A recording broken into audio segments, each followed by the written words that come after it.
Today's World Insight with Tian Wei. U.S. Congress passed a $716 billion defense budget, with China labeled as a principal priority. How has China warranted this scrutiny from Washington? And China and the U.S. trade war 1 month on. How should China and others navigate Trump's unilateralism?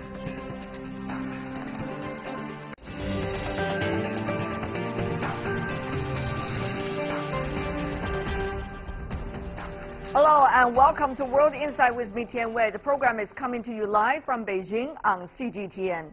Last week, the U.S. Senate voted to give the military $716 billion for the year 2019, approving one of the biggest defense budgets in modern American history. Going through the 2019 National Defense Authorization Act, observers believe the U.S. has shifted military focus from terrorism to China and Russia. Take a look.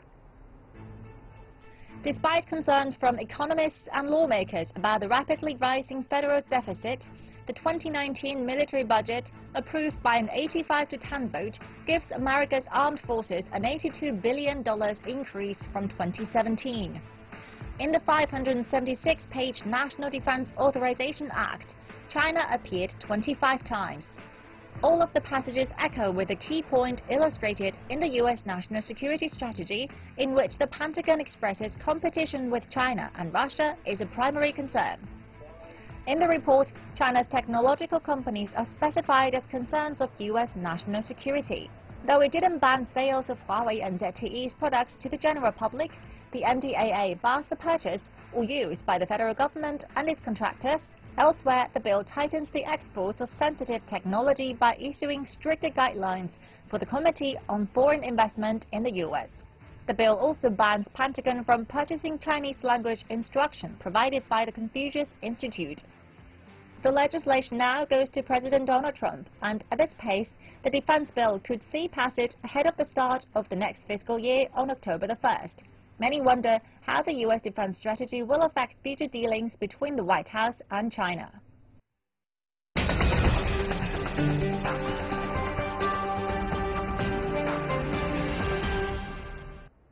For more on the National Defense Authorization Act from the U.S., with us here in Beijing studio, we have Mr.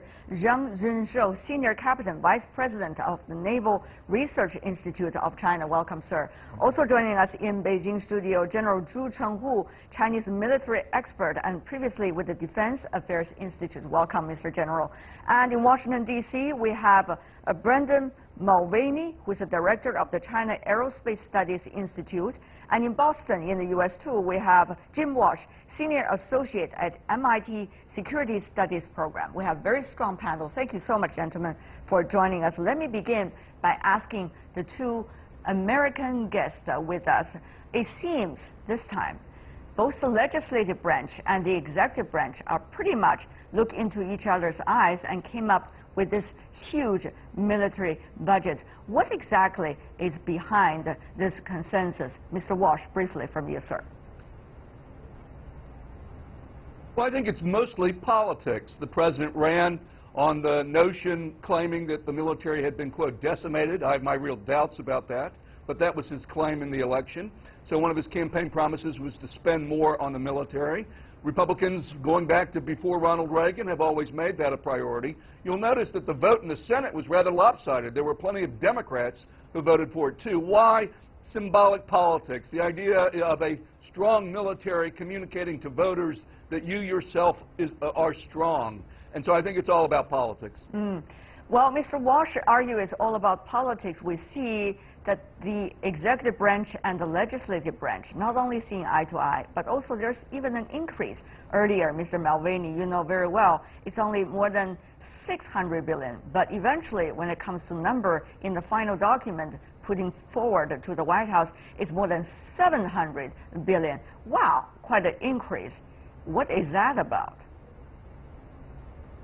Yeah, I think it was. I think he hit it right on the head. A lot of it is driven by domestic politics. But I also think it's an election year. People want to make sure that they're able to go back to their own congressional districts and say, hey, we got a little something extra for you. There was also a feeling before the 2016 election that because of sequestration, which was a bipartisan deal, but it was seen as under a Democratic president that the military had suffered under that. So it's an attempt to get back there. Secretary Mattis just recently came out and said we do not expect the 2020 version to be nearly as generous in the increase. So they know that it's only a 2-year kind of plus up this year and last year. One of the things people pay attention to is what exactly is this military budget? Behind it, what is this idea? A lot of people talk about, Mr. Walsh, it is targeting more at China and Russia rather than terrorism. But that idea was beginning from the, in fact, the Obama administration, and therefore, is there anything new? Well, I do think so, and the introduction, the report that your reporter gave, I think put it, identified it, and that is to say, if you read the new National Defense Strategy, it clearly articulates, it says in very explicit language, that it's trying to do something different, that it's trying to move away from counterterrorism as the sort of fundamental pillar for national defense strategy and focusing more, as has been traditionally the case, on nation states, and in particular China and Russia. So that is very much the heart of the national security strategy, and that is reflected in this budget insofar as there's language targeting both Russia and China. So there has been a pivot here in the philosophy of the administration in terms of defining what the threats are, and they see the threats as nation states. Right. Driving it back to nation state, well, that, particularly if you talk about China and Russia, reminds people of really the Cold War rhetoric. Mr. Mulvaney, I'm sure you experienced that period of time in history. Is this going to run into that danger? No, I think there's a couple of very fundamental differences. Certainly some of the rhetoric can sound like that, but I think there's a big fundamental difference in that neither China nor Russia today seeks the overthrow of the Western order in the United States government as it stands. The United States doesn't want to overthrow them, they don't want to, which is very different from the Cold War days of the Soviet Union that was seeking to spread through violent uprisings communism and eventually overthrow the United States. So we have tons of trade, we have good relationships with China through a whole a multitude of issues. We have a little bit of a trade dispute going on now, but if you look at the economic ties and the amount of interaction that's still going on, it's a far cry from the Cold War. So I think it's just a realization that after 10, 15 years of fighting the war on terrorism, we're no closer to a solution in Afghanistan, and it's time to go back to focusing on major state players. I see. After our American guests help us to articulate what is really behind this idea of the more than $716 billion of military budget for the United States 2019, let's also invite our Chinese guest, Mr. Zhang Junshe and General Zhu Chenghu, sitting here in Beijing. Let's the five of us talk about this issue. General Zhu, you've been attentively listening to your two American colleagues. Your response to this shift of focus, so-called, toward China, toward Russia, by the U.S. defense budget? Yeah, I think it's quite clear that the increase of the defense budget of the United States is intended against China. There is no doubt about it, because it is a continuation of later period of President Obama administration. I believe that this will continue in the future. But anyway, it's the business of the United States. And I think since the practice of the new defense strategy and the modification of its policies towards China, they need this money. They need the money to redeploy the forces. They need money to increase the capabilities of their navies. They need the money to increase the capabilities in the outer space. And they need money everywhere. All right. Therefore, I think it's understandable so long as the U.S. National budget can undertake it. Well, Mr. Zhang, also sitting here in Beijing, has they chosen the wrong enemy? Of course. Namely China? Of course. They have been making an enemy out of China, because we know that China's national defense policy is defensive in nature, and we are carrying out active defense military strategy. We are not pointing at the United States as an enemy. We are just strengthening our national defenses against possible threats from outside. So I think the increase of the military defense budget of the United States may be is out of its Cold War mentality and zero-sum game mentality, because the United States wants to achieve maybe absolute security from the other countries, and I think this is not a good phenomenon. What would that mean to China? I wondered, after the U.S., if the White House would approve this bill, the highest ever in history when it comes to defense budget, and particularly clearly stating it is aiming at China, at least one of China. China is one of those targeting countries. What would that mean for China, General Zhu? Will China do the same, increase its military budget, and also try to be defensive about the fact that the U.S. is becoming ever more offensive against China? Of course, we will have to be prepared for any worse scenario in the future. Number one, I think Chinese do not have the intention to race against the United States in arms, but we will have to be ready for the defense of ourselves. Secondly, I think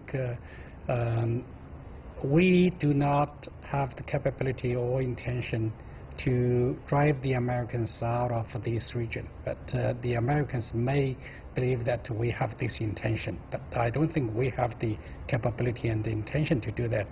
And I believe that in the future, I think it is there.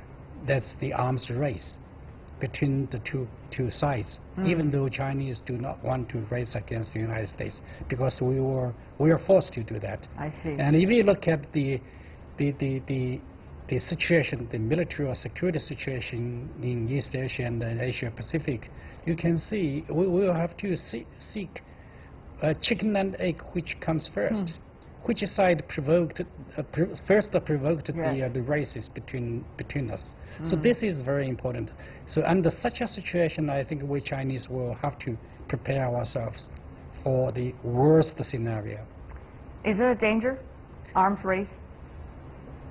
Absolutely, it's dangerous. But just as General says, I don't think China will carry out an arms race with any country, including the United States. We will just strengthen our defenses according to our plan and based on the real condition of our national defense capabilities. And I think from the U.S. side, maybe they are implementing the policy of America first and make America great again. So military first maybe is the foundation for the America first. And wow, military first. I'm not sure about that. That sounds very much on the edge of a global war almost. I hope that is not going to be the case. But having said that, though, there are a lot of ideas floating around these days because we are at a critical juncture of change both in the Asia-Pacific region and worldwide.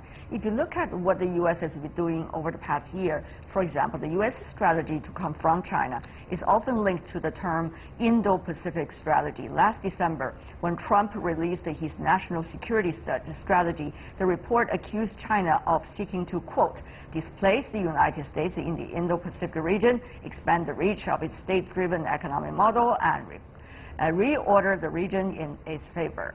End of quote. On August 1st, Congress passed the National Defense Authorization Act.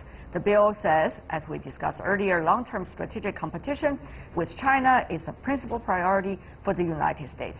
3 days later than that, at the ASEAN Foreign Ministers meeting, U.S. Secretary of State Mike Pompeo escalated the U.S. strategy toward China to more than just a war of words. He pledged $300 million to the Indo-Pacific to advance regional security and some of the other issues. Money number is only one thing, but certainly that indicated to the extent, Mr. Walsh, about the strategies behind all of these recent policy change.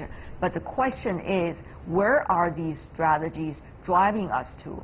Are these strategies clearly thought out as a result of reality check, or these strategies are designed based on domestic politics, which is going to be absolutely dangerous?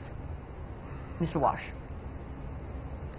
Well, I think it's a little bit of both. And I wouldn't, you know, I'm not a big fan of giant increases in the defense budget. A lot of this is just going to be pouring money down the drain. And I don't think the U.S. can sustain it year after year. Already we're starting to have debt problems because of the tax cut and other policies we've adopted. So I don't know how long that's going to last. So I wouldn't make too much of the spending on the military per se. I do think that the core of this is, can a rising China and a U.S. have a working political relationship? Now, is it natural for countries as they increase their wealth to have their ambitions increase? Yes, it is. That's what happens. And I'm sure China would prefer that the U.S. not be in Asia-Pacific or Indo-Pacific, you know, causing it headaches. That is natural for nation states to feel that way. And China, for its part, is, as its wealth increases, it's expanding its footprint globally. Again, something to be expected.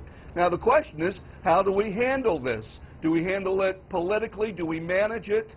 Do we prevent conflict? Do we cooperate in some areas, even as we compete in others? Or do we let sort of things get away from us and somehow leading to a conflict? I'm a firm believer that this relationship can be managed. And so, yes, I'm concerned about it, but I wouldn't go too far off the diving board just yet. Yeah, but General Zhu, there is this fundamental question, though, that we need to ask. That is, it seems that the Trump administration, since it came into power, it is very much keen on putting maximum pressure onto whoever it wants to negotiate with, or who it wants to take advantage of. That is just the strategy.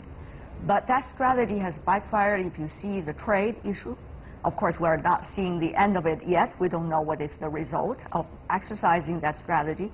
But would this also indicate to China as a way that the Trump administration, together this time with the legislative branch, the Congress, using maximum pressure with huge increase toward China on the military issue, will that work, Mr. Zhu? Well, if we look at the actions taken by Trump administration, we can see that the administration is putting huge pressure on China. I don't think it's Trump's decision. I think it's the bipartisan decision.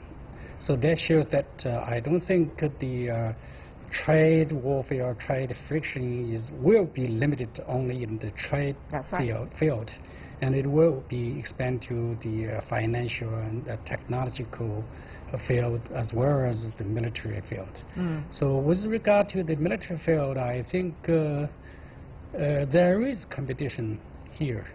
And I think this sort of competition will continue.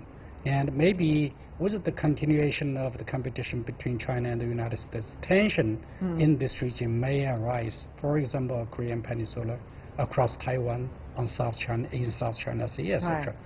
Of course, Chinese still hope to cooperate with the United States, and China take the United States as the Asian Pacific country, and especially in East Asia. They have huge interest here.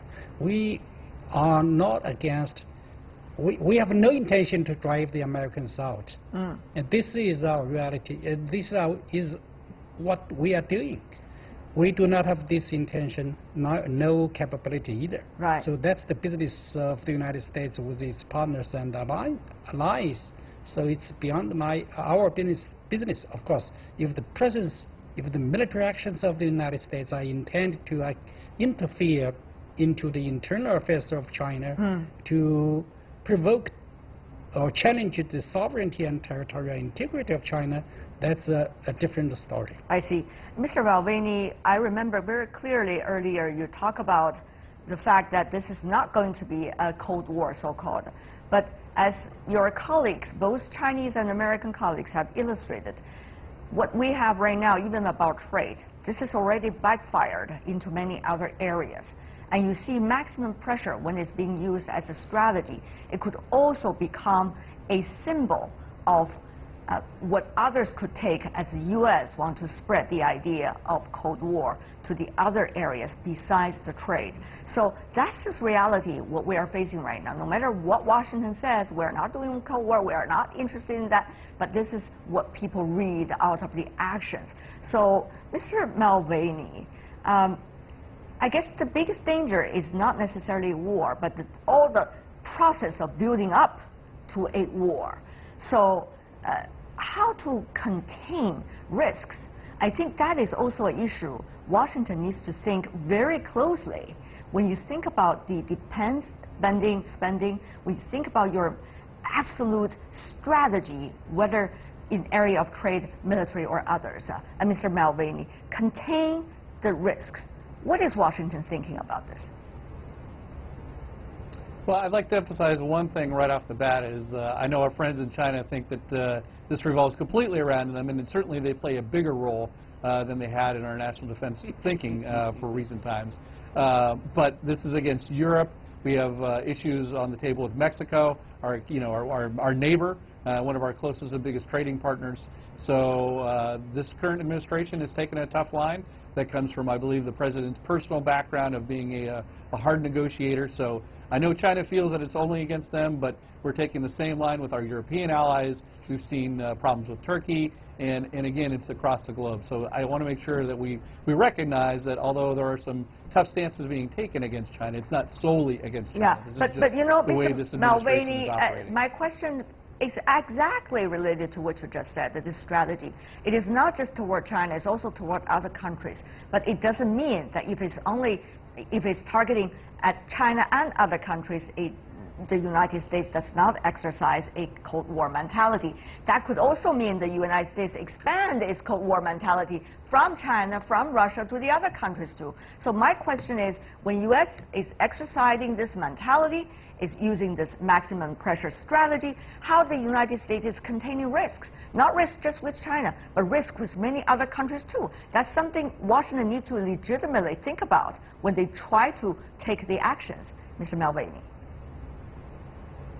Well, again, I think maybe we have a different idea of what a Cold War mentality means. To most Americans, a Cold War mentality is when we've declared an enemy and we're using all resources of government to contain and constrain them. This is far from happening from anybody, including with Russia or China today.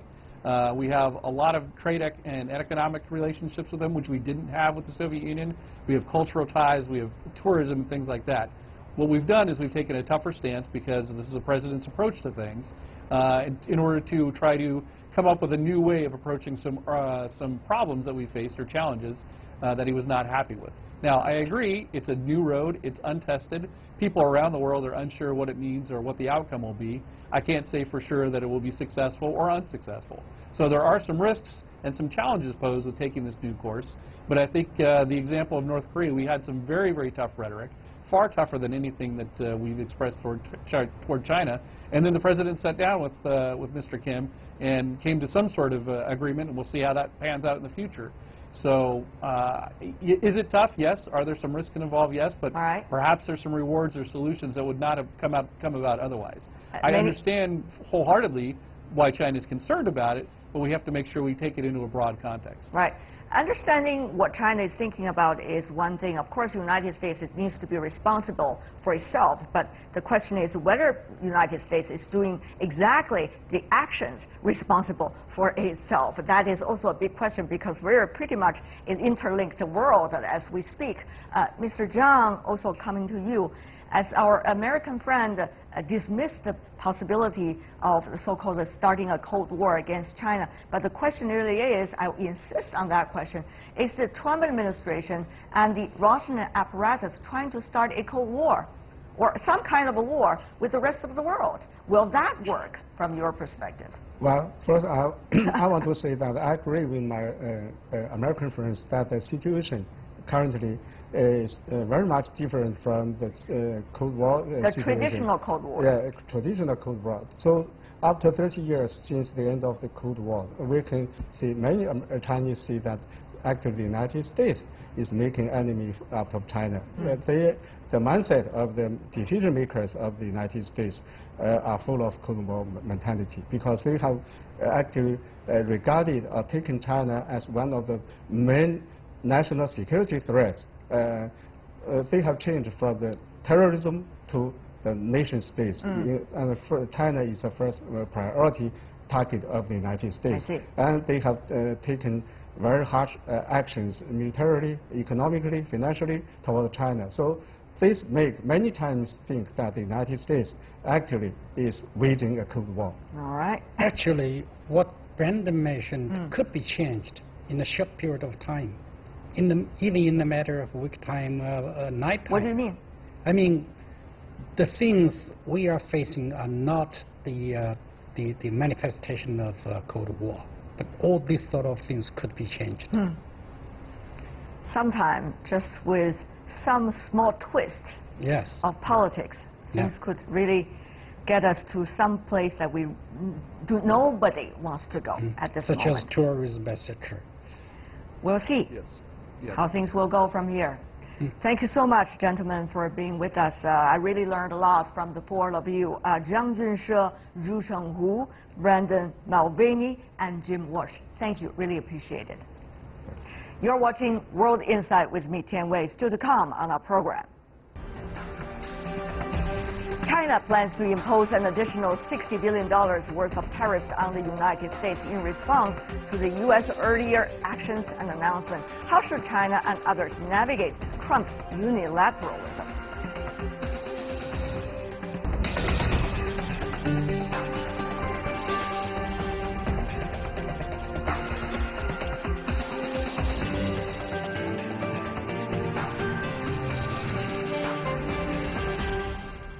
Welcome back. You're watching World Insight with me, Tian Wei. The program comes to you Monday to Friday on CGTN. It's been a month since the U.S. tariffs on Chinese goods took effect. After the two countries enacted tit-for-tat tariffs, the trade dispute has entered a new phase. Many fear the repercussions of the trade war will not be limited to China and the United States. Before our discussion, let's see how the situation has developed and evolved since July the 6th. The U.S. began to impose an additional 25% tariff on $34 billion worth of Chinese goods at midnight on July 6. Having vowed not to fire the first shot, China immediately responded, levying countermeasure tariffs at the same level on selected U.S. goods. The U.S. raised tensions higher on July 10th. It said it would slap a 10% tariff on an extra $200 billion worth of Chinese goods. China soon responded, saying it would take necessary countermeasures.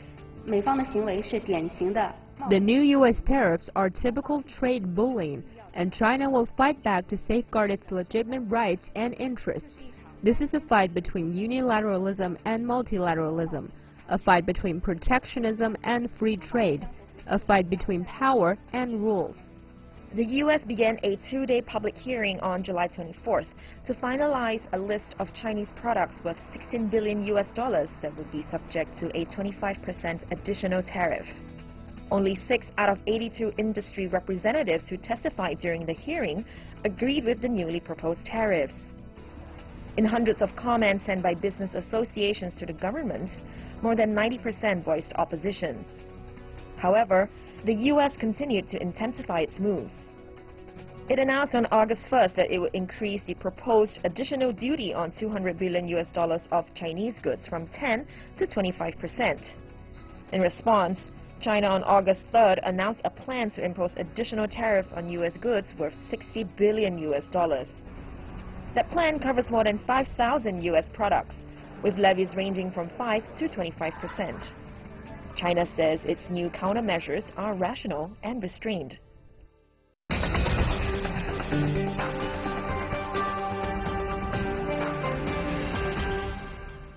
More discussion on China-U.S. trade war. With us here in our Beijing studio, Zhang Jianping from the Chinese Academy of International Trade and Economic Cooperation, Ministry of Commerce. In Washington, D.C., Jeffrey Scott, who is a senior fellow from the Peterson Institute for International Economics. In San Francisco, also U.S., Huang Zhengyu, chairman of U Capital and former White House fellow during the Obama years. Welcome to the three of you, gentlemen. Have we already decided who is the winner and who is the loser in this U.S.-China trade war? Let's go to Mr. Scott.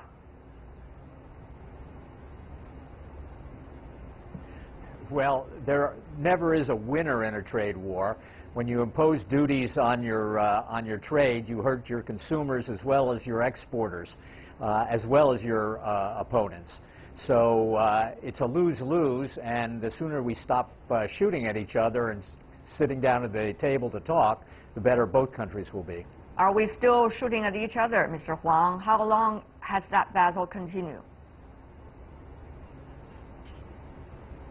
Well, I think we all understand that this trade dispute between China is not simply a trade dispute. It involves discussions around market access for China, intellectual property protection, U.S. restrictions on investments and technology, and geopolitical maneuvering in Asia-Pacific. So I think this is a larger issue, and that will not be resolved simply by discussions over trade. So trade will be the victim, Mr. Zhang? Yes, I think that some of companies both in China and in the United States and those consumers will suffer from trade war.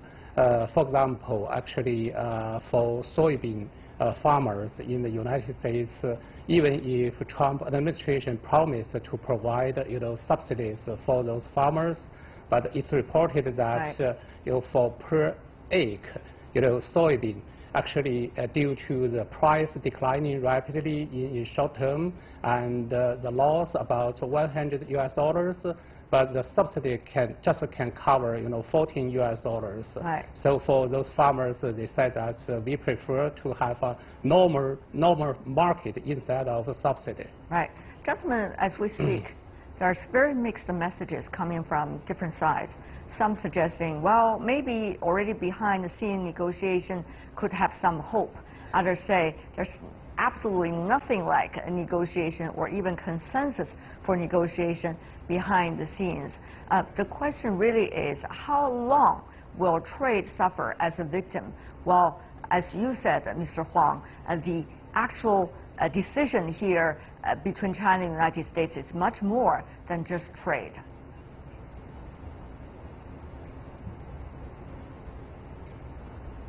Oh, is this a question for yes. me? So I think, again, the consensus around a strategic engagement between U.S. and China, I think that consensus has been on hold. And yet, we don't know what that frame will be now. Would it be direct competition under Trump and further on after Trump? Would it be potentially disengagement? Or would it be a return to the norm? And it's hard to imagine a return to the norm as we used to have it. So what is the new norm? And I think that will take time to work out itself. So again, I think this is way beyond the trade imbalance. And also I feel like the conversations have been quite skewed in a way. Because if we look at just trade itself, yes, it is correct that the U.S. and China has a trade imbalance. It's $500 billion versus $130 billion. However, this is not factoring that in 2016, U.S. companies make about $500 billion selling to Chinese consumers in China, whereas Chinese companies make about $25 billion based in the U.S. selling to U.S. consumers. So the larger numbers actually even out between the two sides. And I think it's those two larger numbers that are really the discussion here. Mr. Scott, having said that, though, what about the current situation? If you look at some of the latest reactions coming from some other countries, not just from China, but also others, on the trade friction with the United States, there are some numbers that we really need to bear in mind. Take a look. Russia on Sunday started imposing additional import tariffs of 25% to 40% for a range of U.S. goods, like construction equipment, oil and gas, metal processing machinery, as well as fiber optics. The EU is prepared to retaliate if the U.S. proceeds with tariffs on auto imports from Europe. The European Commission is drawing up a list of $20 billion worth of U.S. goods to hit with duties. The Indian government announced new tariffs will take effect in September: almonds, walnuts, and apples. Well, the list goes on. There are also Canada, Mexico, and some of the other countries. Obviously, Mr. Scott, it's not just a trade war against China, even though China probably has been hit the hardest among all, but yet it seems to be an approach the Trump administration used against many of its major trading partners. The question is, will the U.S. as a result suffer because the others pretty much have become the opponent made by the United States? Well, you're actually mixing apples and oranges. Okay. The dispute with China is about indigenous innovation policies. That trade war has begun, and for the most part, it is not covered by WTO rules. The other actions are about steel and aluminum. That action is much more limited and has resulted in some responses from other trading partners affected by the U.S. protection. And the final big issue is on autos, where the United States is conducting an investigation where no decision has been taken. So I think it's important to clarify that we're really focusing on the implications for U.S.-China relations and the fact that unless we find a way to resolve the short-term political problems, we're not going to be able to negotiate a longer-term solution, and the amount of trade covered by penalty tariffs could expand dramatically in the next 2 months before the U.S. midterm elections. Mr. Zhang, though, earlier on our screen we have shown photos of Chinese and U.S. ambassadors to the WTO. Their latest rounds of debate certainly have won a lot of attention in the international media headlines. Having said that, though, the U.S. tried to limit what it is having with China, the trade war, to what they call the rules from the United States. But China believes this is pretty much the issues that touch on very basic principle of the World Trade Organization. Mr. Zhang. My sense is that given that WTO provided rules and regulations for international trade and international order today in the world, that would be very valuable for all of those members in WTO, including China and the U.S. So given that the U.S. have some of different opinions on WTO, but I'm afraid that those arguing or disputing should be provided on platform of WTO instead of tariff measures. On the other hand, I think that the tariff policy tools from the United States actually not only have negative impact on Chinese side, but also other WTO members, just before we mentioned. So in this regard, I hope that U.S. side should be a responsible WTO member, and also we should appreciate WTO value. So in the near future, also we need to reform and improve the role of WTO. The question is, Mr. Scott, whether the discussion will further be done in the WTO, or there will be further firing of each other on a bilateral basis, which is likely to have an impact on future trade negotiations, how they will be done. So what we are talking about is just limited to China and the United States, but rather what is going on right now between these two countries, its larger impact on the international trade system and also on the other trading partners, how they are going to deal with one another in the future. Mr. Scott, your comment here. Well, I think you've put the question very well, and I think Dr. Zhang answered it very well before me. We have a short-term political problem with the U.S. actions that is inhibiting movement towards the negotiating table in Geneva to try to find a multilateral solution. Now, unfortunately, the WTO has not been very productive in producing new rules and dealing with these types of problems in its 20-year history. And so we have a bit of mistrust here in Washington about the efficacy of finding a solution, and indeed the United States and China will have to take the lead in working together if there is going to be any type of progress done in Geneva. It's hard to do that when you're fighting with each other, and so we have to get a ceasefire first on our current trade spat to be able to deal with the long-term problems. Right. Before we go, I do want to have very short comments from both of you, 30 seconds if you can. Mr. Huang and Mr. Zhang, about China's reform agenda. What is likely to happen? Both China and the United States, its own structural reforms of its own economy amid this trade war or after this trade war. Mr. Huang, you want to go first? Yeah, sure. I mean, honestly, it's very opportune that this trade dispute is just between U.S. and China and not a united front led by the U.S. against China. And so I think China has the ability to continue not only to assume the mantle of multilateralism and free trade, but also to live up to some of those high expectations. And I think some of the concerns that the U.S. has advocated is probably privately shared by other countries.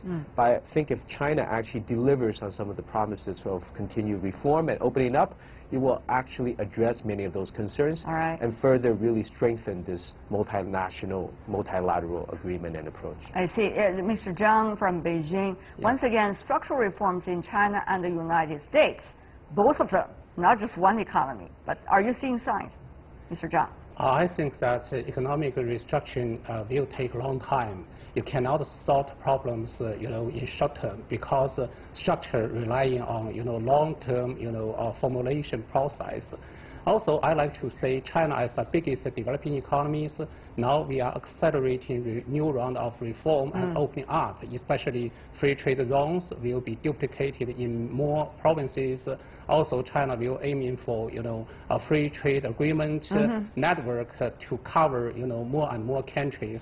And then, China's trade and investment liberalization and facilitation also will be better. Okay, Zhang Jianping, Jeffrey Scott, Huang Zhengyu, thank you so much, gentlemen, for being with us. Thank you. Well, that is all the time we have for today. If you'd like to see more, try to find us, World Insight CGTN, into your search engine, or check out our YouTube channel. You can also follow us on Twitter, Facebook, and Sina Weibo. From me, Tian Wei, and everyone on the World Insight team, thanks for watching. Tune in again next time for insights across China and around the world. Good night.